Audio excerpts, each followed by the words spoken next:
तो स्टूडेंट्स, अब हम लोग देखेंगे एकाधिकार की स्थिति में आगम वक्र और एकाधिकारी प्रतियोगिता की स्थिति में आगम वक्र।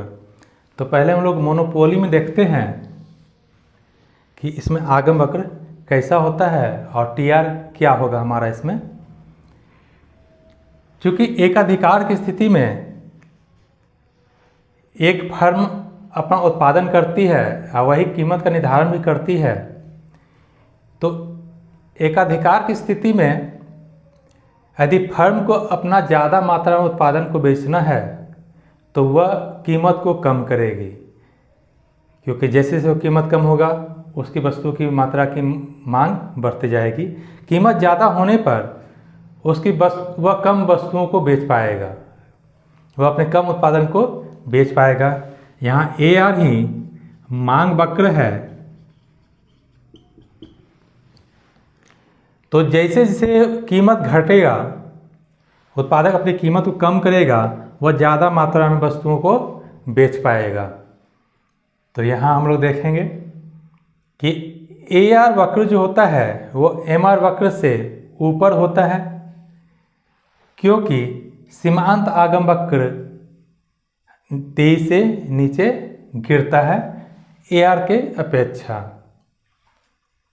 चूँकि हम लोग जानते हैं MR वक्र परिवर्तन की दर को बताता है और AR औसत जो TR/Q से हमें प्राप्त होता है। तो यहाँ पर जैसे जैसे उत्पादन एकाधिकारी को बढ़ाना है, बेचना है उससे ज़्यादा मात्रा में, तो वह कीमत को कम करेगा। इसलिए AR वक्र बाएं से दाएं नीचे की ओर गिरता हुआ होता है, अर्थात कीमत कम करने पर ज़्यादा बिक्री होगी या कीमत ज़्यादा होने पर कीमत अधिक होने पर कम बिक्री होगी। इसलिए एकाधिकार की स्थिति में जो AR और MR वक्र होता है वह दोनों बाएं से दाएं नीचे की ओर गिरता हुआ होता है। MR वक्र AR वक्र की अपेक्षा ज़्यादा तेजी से गिरता है, इसलिए वह उससे नीचे रहता है। एकाधिकार की स्थिति में जो मांग की लोच होती है वह इकाई के बराबर या इकाई से कम होती है, यानी इकाई के बराबर या इकाई से कम, ये आपकी एकाधिकार में ऐसा होता है। अब हमें इसमें टोटल रेवेन्यू को पता करना है। तो मान लेते हैं कि Q उत्पादन को उत्पादक बेचता है, तो MR इस प्रकार से लंब डाला जाएगा। यहाँ हमारा P है, यहाँ हमारा S है। तो OP SQ ये जो क्षेत्र हमारा है ये TR होगा, क्योंकि हमें पता है TR equal to sum of MR, यानी ये जो क्षेत्र है हमारा टोटल रेवेन्यू को बताता है कि जो MR हमारा है उसका कुल योग ही कुल आगम होता है। इसी प्रकार एकाधिकारी प्रतियोगिता की स्थिति में चूँकि यहाँ पर एक से ज़्यादा फर्में होती हैं जो निकट स्थानापन्न वस्तुओं का उत्पादन करती हैं। निकट स्थानापन्न मतलब क्लोज सब्स्टिट्यूट, एकदम एक वस्तु के बदले हम दूसरा वस्तु का उपयोग कर सकते हैं। ऐसी वस्तुओं का उत्पादन एकाधिकारी प्रतियोगिता में फर्में करती हैं। यहाँ फर्में जो होती हैं एक से ज़्यादा मात्रा में होती हैं, बहुत सारी फर्में होती हैं। इसलिए चूँकि यहाँ ज़्यादा फर्में हैं तो सभी फर्में ज़्यादा मात्रा में वस्तुओं का उत्पादन करेंगी और बेचने का प्रयास भी करेंगी। तो ऐसी स्थिति में यदि कोई फर्म अपनी वस्तु की कीमत को ज़्यादा रखेगी तो उसका ग्राहक उसे छोड़कर दूसरी फर्मों पर चला जाएगा। ऐसी स्थिति में कोई भी फर्म एक अधिकारी प्रतियोगिता में कीमत ज़्यादा नहीं रखता है, वह कीमत घटाने की प्रवृत्ति रखता है, क्योंकि जैसे जैसे वह कीमत घटाएगा उसकी ज़्यादा मात्रा में वस्तुएं बिकेंगी। इसलिए यहाँ भी AR और MR की जो रेखा है बाएं से दाएं नीचे की ओर गिरती हुई होती हैं, जो बताती है कि जैसे जैसे कीमत में कमी की जाएगी उस वस्तु की मांग में वृद्धि होती जाएगी। तो यहाँ पर जो TR है एकाधिकार प्रतियोगिता की तरह ही होता है। मान लेते हैं यहाँ Q हम उत्पादन बेचना चाहते हैं तो MR पर एक लंब डालेंगे, तो यहाँ भी P यहाँ T नाम डालें तो हमारा जो ये क्षेत्र है OPTQ ये हमारा TR है। ये क्षेत्र ही हमारा कुल रेवेन्यू है। लेकिन यह कुल रेवेन्यू टोटल रेवेन्यू को हम लोग इस प्रकार से लिखते हैं TR = MR1 + MR2 + MR3 dot dot dot extend to MRN, यानी N नंबर फर्म तक हमारा योग होगा। यानी जो टोटल रेवेन्यू है फर्म 1 से प्राप्त MR1, फर्म 2 से प्राप्त MR2, इस तरह से MRN फर्म तक जाता है। यानी यह जो टोटल रेवेन्यू है ये सभी फर्मों का योग होता है। तो इस पर देखें कि हमारा जो TR है वह OPTQ क्षेत्रफल के बराबर होता है। अब हम लोग देखेंगे मिसेस जॉन रॉबिन्सन जो बताया था, एक सूत्र दिया था, उससे भी साबित हो जाता है कि हमारा जो AR है वह MR से ज़्यादा होगा। इसलिए हम मान लेते हैं कि हमारी जो इलास्टिसिटी है, मांग की जो लोच है वह 1 से अधिक है। यानी हम यहाँ 2 मान लिए कि यदि इलास्टिसिटी 1 से अधिक हो तो हम उसे 2 यदि रख लें तो ये जो सूत्र हमारा है इसमें हम लोग वैल्यू पुट करेंगे। MR अंडर ब्रैकेट में 2/2 - 1, तो इसे सॉल्व करते हैं तो AR = 2MR हमें प्राप्त होता है, जो बताता है कि AR > MR। यानी जैसे इलास्टिसिटी मांग की लोच ज़्यादा होगी तो हमारा AR MR से ज़्यादा होगा। यानी इलास्टिसिटी ज़्यादा होने पर MR से AR ज़्यादा होगा। यह स्थिति एकाधिकारी और एकाधिकार में होता है। इस प्रकार हम लोग जान गए एकाधिकार और एकाधिकारी स्थिति में उत्पादक जो है ज़्यादा मात्रा में वस्तुओं को बेचने के लिए कीमत में कमी करता है, जिसके कारण वह अपनी ज़्यादा मात्रा में वस्तुओं को बेच पाता है। यहाँ कीमत और वस्तु की मात्रा बेचने में या उसकी मांग में विपरीत संबंध होता है। कीमत घटेगी तो मांग बढ़ेगी, कीमत बढ़ेगी तो मांग घटेगी। ये हमारा ग्राफ का प्रेजेंटेशन था।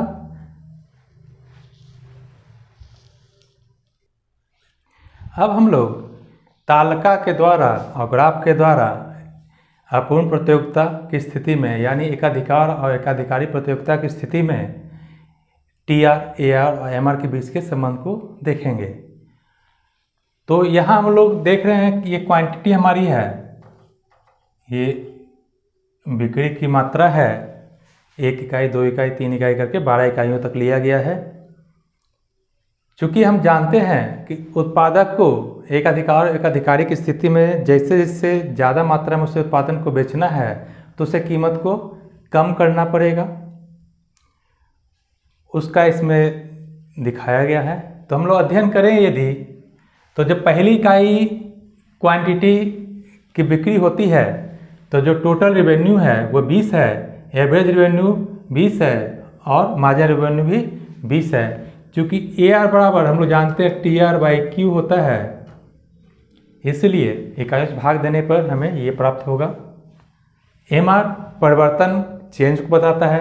MR के बारे में हम लोग जानते हैं, चेंज इंटू TR/चेंज इंटू क्वांटिटी, यानी क्वांटिटी में परिवर्तन होने से TR में क्या परिवर्तन होता है उसकी दर को MR बताता है।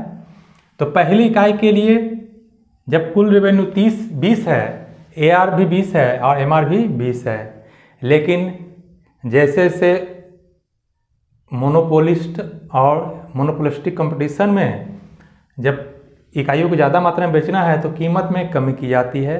यहाँ AR ही हमारा कीमत है, प्राइस है। तो दूसरी इकाई पे देखेंगे हमारा TR 38 हो जाता है, हमारा AR 19 है, जबकि हमारा MR 18 है। तो इसी प्रकार ये ग्राफ तालिका जो है बढ़ता चला जाता है। लेकिन इस तालिका में ध्यान देने वाली बात होती है कि TR एक सीमा तक बढ़ता है, उसके बाद स्थिर होता है, फिर वो घटने लगता है। देखेंगे पहली इकाई से लेकर 10वीं इकाई तक जो TR है हमारा 110 बढ़ता हुआ है, यानी जो कुल आगम हमारा जो है वो बढ़ रहा है।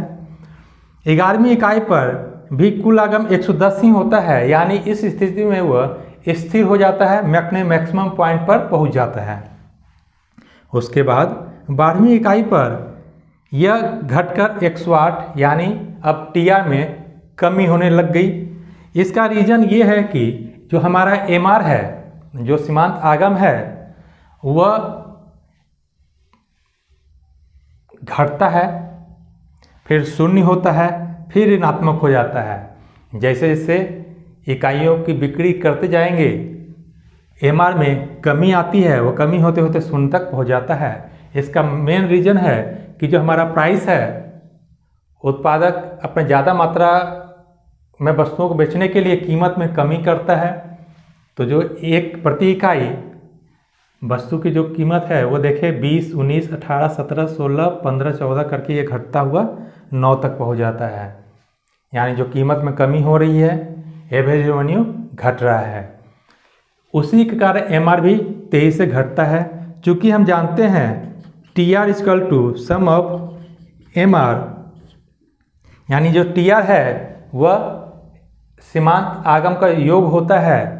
अब सीमांत आगम घटते हुए दर से घट रहा है और घटते घटते शून्य हो जाता है, तो इस कारण ही हमारा जो TR है बढ़ता है इस तरह से, फिर स्थिर होता है, फिर घट जाता है। जब तक हमारा MR धनात्मक रहता है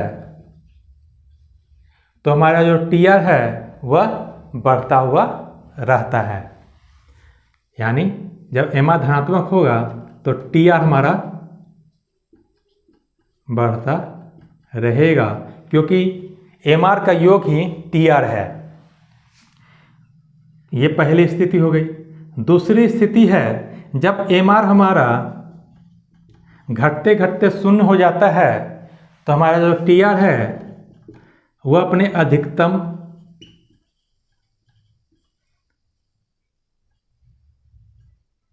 पॉइंट पर पहुंच जाता है, अधिकतम हो जाता है,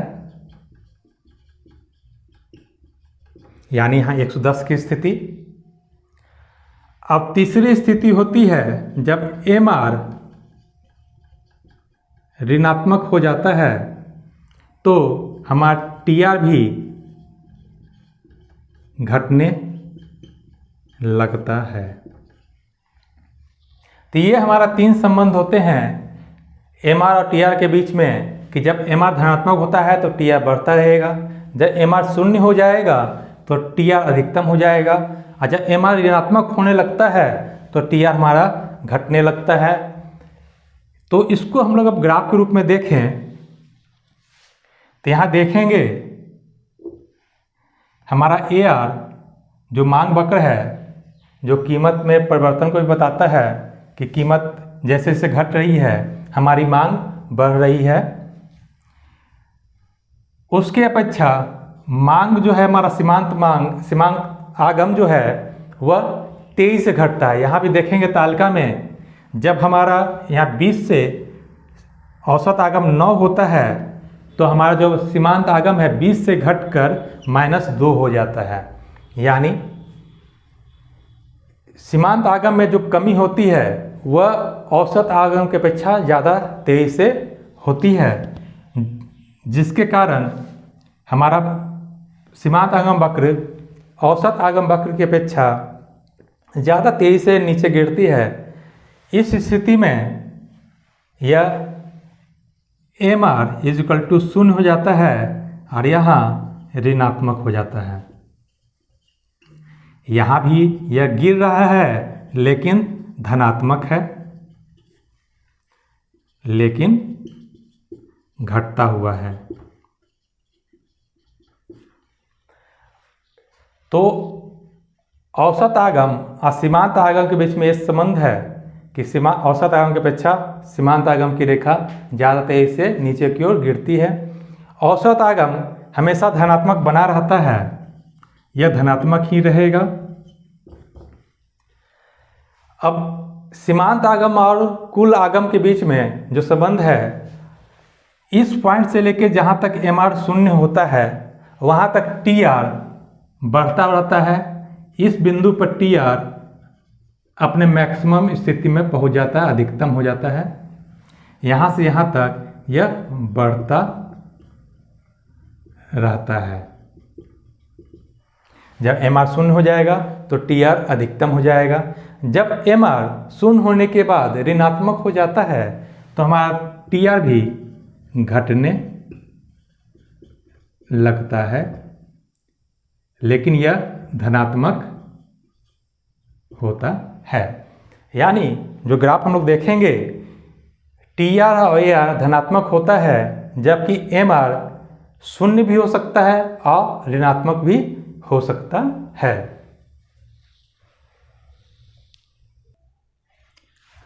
अब हम लोग चाहे तो TR, AR और MR को इन दो ग्राफों से भी देख सकते हैं। इधर का ग्राफ पूर्ण प्रतियोगिता की स्थिति में तीनों के बीच में संबंध को दिखाता है। हम लोग ने यहाँ पर TR को अलग ग्राफ में दिखाया है और AR, MR को अलग ग्राफ में। यहाँ भी अपूर्ण प्रतियोगिता की स्थिति में यानी एकाधिकार और एकाधिकारिक प्रतियोगिता की स्थिति में दो ग्राफ के बीच में बांटकर हमने उनके संबंध को दिखाया है। इसमें ऊपर के ग्राफ में कुल आगम है, नीचे ग्राफ में MR और AR के बीच में संबंध को दिखाया गया है। तो पहले हम लोग शुरुआत करते हैं पूर्ण प्रतियोगिता की स्थिति में। क्योंकि हमें पता है पूर्ण प्रतियोगिता की स्थिति में जो उद्योग होता है कीमत फिक्स कर देता है, कीमत निर्धारित करता है। ठीक है, तो उद्योग कीमत निर्धारित कर देगा, प्राइस को फिक्स कर देगा। उस प्राइस पर जितने भी फर्में हैं वह कितनी भी मात्रा में उत्पादन करके बेच सकती हैं, उन्हें कोई रोक टोक नहीं होगा। यानी इस कीमत पर फर्म जितना भी चाहे मात्रा में अपना उत्पादन को बेच सकती है। यहाँ AR और MR आपस में बराबर होता है, जो हमने पहले देख चुके हैं सूत्र के द्वारा कि AR और MR आपस में बराबर हो जाते हैं। पूर्ण प्रतियोगिता की स्थिति में इलास्टिसिटी अनंत होती है। तो इस ग्राफ में देखेंगे कि जब कीमत निर्धारित हो जाती है तो फर्म कितनी भी मात्रा में उत्पादन को बेच सकती है। इसलिए यह x अक्ष के समानांतर रेखा होगी। इस पर लंब डालें तो हम देखेंगे कि जैसे जैसे हमारा बिक्री बढ़ते चला जाएगा, इधर की बढ़ता जाएगा, वैसे ही TR हमारा ऊपर की ओर बढ़ता चला जाता है। यह अपने मूल बिंदु से TR इस प्रकार सीधी रेखा में बढ़ता जाता है, क्योंकि यहाँ AR और MR एक समान है, इसमें कोई अंतर नहीं है। जो कीमत है वह पहले से उद्योग द्वारा निर्धारित किया जा चुका है। ऐसी स्थिति में सिर्फ फर्म को अपना उत्पाद बेचना होता है। इसलिए जो यहाँ कुल आगम की रेखा होती है वह सीधी मूल बिंदु से निकलती हुई इस प्रकार बढ़ती हुई होती है। अब हम लोग देखेंगे अपूर्ण प्रतियोगिता यानी एकाधिकार और एकाधिकारी प्रतियोगिता की स्थिति में। तो यहाँ पर हम लोग देखेंगे, सबसे पहले हम लोग नीचे का अगर आप देख लें, यहाँ MR और AR का संबंध को दिखाया गया है। अभी हम लोग कुछ समय पहले ही देखा था कि AR और MR में क्या संबंध पाया जाता है। MR पहले बढ़ता है, फिर घटता है, शून्य होता है और ऋणात्मक हो जाता है। तो AR की जो रेखा होती है मूल रूप से इस प्रकार की होती है। पहले जब शुरुआत बिक्री बढ़ती है तो MR की रेखा पहले बढ़ती है, फिर अपने मैक्सिमम पॉइंट पर पहुंचकर वह तेजी से नीचे की ओर गिरने लगती है। गिरने के दौरान वह शून्य भी होती है और ऋणात्मक भी हो जाती है। हमारा जो औसत आगम का वक्र है वह बढ़ता तो है लेकिन धीरे धीरे बढ़ता है। अपने मैक्सिमम पॉइंट पर पहुंचने के बाद वह धीरे धीरे नीचे गिरने लगता है, लेकिन वह धनात्मक बना रहता है। तो यहाँ AR और MR के बीच में यदि हम संबंध देखें तो MR की रेखा जो है, जो पहले तेजी से बढ़ती है फिर तेजी से घटती है, तो घटने के दौरान MR की रेखा जो है AR की रेखा को उसके मैक्सिमम पॉइंट पर, उसके अधिकतम बिंदु पर कट करते हुए नीचे गिरने लगती है। यानी जब AR अपने अधिकतम पॉइंट पे होता है, अपने अधिकतम स्थिति में होती है, उस समय MR ऊपर से नीचे की ओर काटता हुआ उसे चला जाता है। यानी जहाँ MR और AR आपस में बराबर होते हैं वहाँ AR अपने अधिकतम बिंदु पर होता है, जबकि MR गिर रहा होता है। अब हम लोग देखेंगे MR और TR के बीच में संबंध को। तो यहाँ पर जब हमारा MR की रेखा, जब सीमांत आगम हमारा बढ़ते हुए अधिकतम पॉइंट पर पहुँचता है, उस समय तक हमारा जो TR है बढ़ती दर से बढ़ता है। जब MR हमारा बढ़ रहा होता है तो TR हमारा तेजी से बढ़ रहा होता है, लेकिन जब MR अपने अधिकतम पॉइंट पर पहुंचने के बाद गिरने लगता है, यानी जब अधिकतम पॉइंट पहुंचेगा तो TR के लिए वह मोड़ बिंदु होता है, पॉइंट ऑफ इन्फ्लेक्शन होता है, क्योंकि इस बिंदु के बाद MR में यहाँ कमी होने लगती है, इसलिए यहाँ तो वृद्धि होती है, लेकिन यहाँ से यहाँ तक TR में वृद्धि तो होती है लेकिन गिरती दर से होती है, यानी घटते हुए वृद्धि, मतलब TR बढ़ता है। जब MR शून्य हो जाता है तो TR मैक्स हो जाता है, यानी अपने अधिकतम स्तर पर पहुंच जाता है, क्योंकि सीमांत आगम का योग ही कुल आगम होता है। इसलिए जब सीमांत आगम घटते घटते शून्य हो जाता है तो उसका कुल योग जो होता है वह TR कहलाता है। ऐसी स्थिति में TR अपने मैक्सिमम पॉइंट पर पहुंच जाता है। इसके बाद जब तीसरी स्थिति में MR घटने लगता है, जब MR हमारा घटने लगता है, ऋणात्मक हो जाता है, तो हमारा TR भी घटने लगता है, यानी इस बिंदु पर TR हमारा घटने लगा। तो यहाँ तीन स्थितियां हैं। पहले MR बढ़ता है तो हमारा TR ही बढ़ता है। MR जब मैक्सिमम पॉइंट पहुंच जाता है और फिर घटने लगता है तो वो मोड़ बिंदु के बाद हमारा TR भी बढ़ता तो है लेकिन घटती दर से बढ़ता है। जब MR हमारा शून्य हो जाता है तो TR हमारा मैक्स पॉइंट पहुंच जाता है, और जब MR हमारा ऋणात्मक हो जाता है तो TR घटने लगता है। ये तीनों रेखाओं के बीच में आपस का संबंध होता है। तो MR और AR के बीच में जो संबंध होता है वो हमने अलग ग्राफ से देख लिया, और MR और TR के बीच में ग्राफ जो होता है, संबंध जो होता है, हमने इन दोनों ग्राफ के माध्यम से देखा। MR और TR के बीच में संबंध को दिखाने के लिए इस पर दो लंब रेखाएं डाली गई थी, जो यहाँ पर और यहाँ से यहाँ तक है। ये इस प्रकार हमारा संबंध आपस में स्थापित होता है।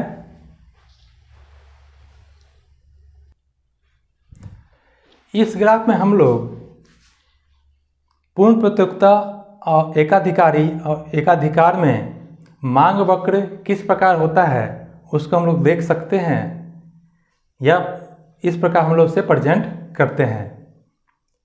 तो पूर्ण प्रतियोगिता की स्थिति में जब हमारा प्राइस दिया हुआ होता है, कीमत निर्धारित होता है, तो जो मांग रेखा जो होती है वह एक्स अक्ष के समानांतर होती है, क्योंकि यहाँ जो हमारी लॉस थी इन्फिनिटी थी। ये दूसरी जो रेखा है ये एकाधिकारी प्रतियोगिता की रेखा है, क्योंकि यहाँ इलास्टिसिटी ग्रेटर देन 1 है। ये जो तीसरी रेखा है यह एकाधिकार की स्थिति में मांग वक्र को बताता है, यह इससे कम होता है क्योंकि ये लेस देन या इक्वल देन 1 होता है।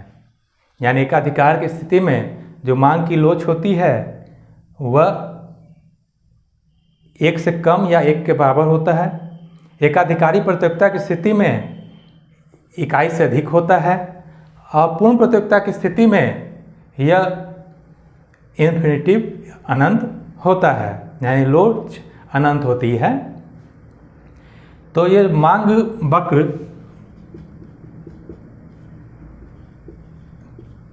तीनों स्थितियों में इस प्रकार दिखाया जा सकता है एक ग्राफ में। तो आशा करते हैं कि आगम की जो धारणाएं हैं आप समझ गए होंगे। तो इससे संबंधित जो भी अपने विचार हैं उसे कमेंट बॉक्स में ज़रूर शेयर करें। धन्यवाद।